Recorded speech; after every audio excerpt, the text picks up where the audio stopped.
Gratitude and perspective. How to look at your life. And this is a quote from Epicurus. Gratitude is due to blessed nature because she has made life's necessities easy of acquisition and those things that are difficult of acquisition unnecessary. Recently, I've been reflecting on what in particular has most changed my attitude towards life subsequent to discovering Epicureanism. I think the most valuable lessons I've drawn are summarized neatly in the title of this post: Gratitude and Perspective. If you look around you in the contemporary first world context, you'll notice that most people live fundamentally similar lives, yet nevertheless experience them in vastly different ways. We all know people who possess more than ourselves and yet are miserable, or those with much less who are cheerful. Two people may go through a similar hardship and come at the other end with totally different interpretations, with the corresponding emotional experiences which accompany those judgments, and we might wonder why that is. Going beyond our own environment, we see that the rich and famous, as a rule, do not seem to live vastly superior lives, despite all their surplus material resources. Everyone is aware of the scandals, the suicides, the self-destructive tendencies and struggles with substance abuse that are rife within the upper milieu. Are these the hallmarks of happy people? I'll submit that, more important than external circumstances, though to be sure those are very important, is one's general orientation and foundational disposition, or else that basic attitude with which one approaches an ever-changing environment.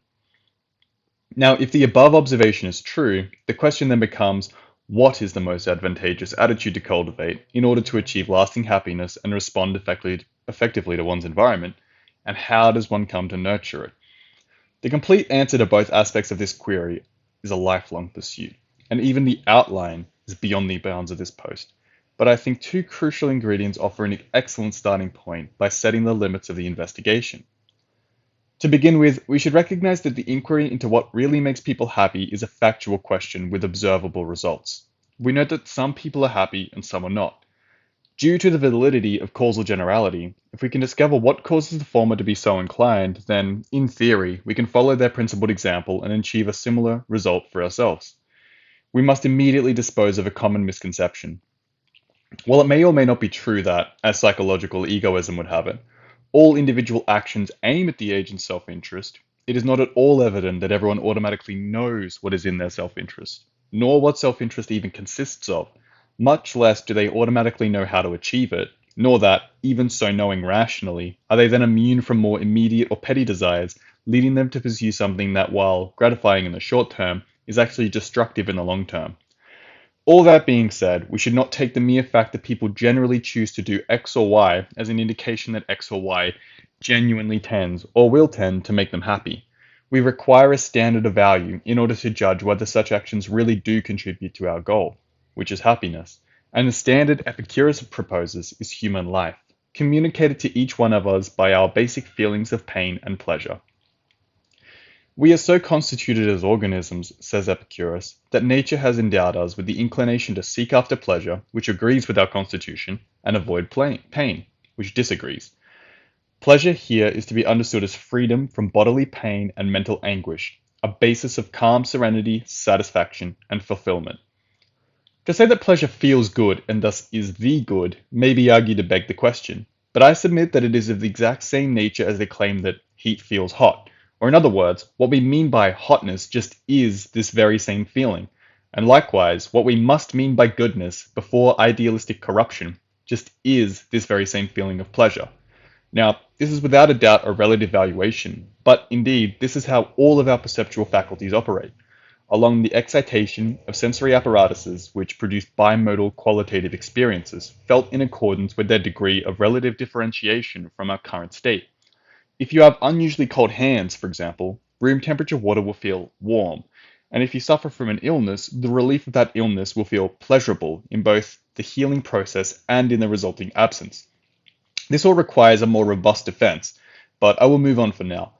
The main point of this first section is that Epicurus offers a three-tiered analysis of our desires: those which are natural and necessary, those which are natural but not necessary, and those which are neither natural nor necessary.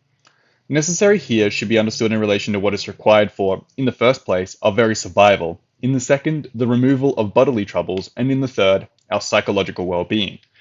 Natural is to be understood in terms of what promotes the interest of our human organism, each with a natural limit which, when reached, marks the culminating achievement of fulfilling that need by removing the pangs of pain or discomfort felt in its absence. To finally come to the upshot, as beings which have evolved on this planet, we are eminently able to fulfill these natural and necessary desires of ours, and this is especially easy for those of us who live in the first world. Housing, food, clothing, heat, hygiene, companionship, all of these are readily available for comparatively low effort, and there are relatively few people who, privileged enough to be born by fortune at this time in history, genuinely struggle to achieve these basic requirements. Granted, this post is not applicable to those who cannot fulfill these basic needs, of which there are still many, but rather is an attempt to put into perspective the relative ease of security for those billions who can do so and are still miserable. I submit that they are so because, not understanding that they have a quality of life which marks the top 1% of all human beings who have ever lived, they instead compare their circumstances to those around them who have access to extravagances which are not at all necessary, and may even be corrosive, and then judge themselves to be lacking because of it. Their value system is entirely skewed. If happiness is not possible to someone living better than 99% of all humans who have ever lived, there must be some serious defect in human nature. Of course, the real case is otherwise. It is because the conditions for happiness are misunderstood that people make themselves unhappy. Our requirements are certainly within our grasp, but instead we assign value to the wrong things, and thus tie our self-esteem to metrics unrelated to our real well-being. If we could induce a shift in perspective, express gratitude for what we do possess, and realize that the achievement of even that much marks a wild, unbelievable success historically, perhaps we could change the baseline emotional and attitudinal state of regular people. As Aristippus of Cyrene puts it, it is the ravings only of a madman to be concerned at what is lost or not yet achieved, and not rather rejoice in what is left. Thank you.